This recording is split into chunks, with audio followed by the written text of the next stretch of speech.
Good evening. Thanks for joining us. Guilty as charged. The jury in the case of a former University of Arizona track coach decides his fate. The jury reached a verdict late this afternoon. News 4 Tucson's Eric Fink was at the courthouse tonight, and he wraps everything for us. This 4-day trial coming to an end this afternoon with a jury deliberating for just more than 2 hours as Craig Carter found guilty on both assault charges. The victim and her lawyers come out of court relieved.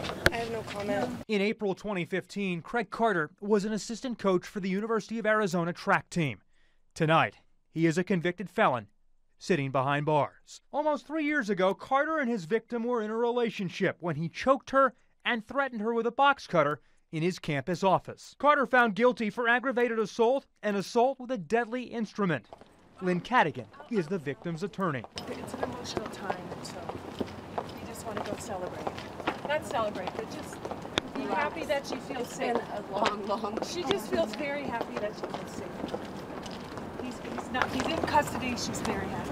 The prosecution using a series of emails, text messages, and voicemails that show Carter apologizing to his victim, saying he snapped and acted out. When you said those things to me that you only meant to hurt me by, it was the most hurtful thing I've ever felt in my life.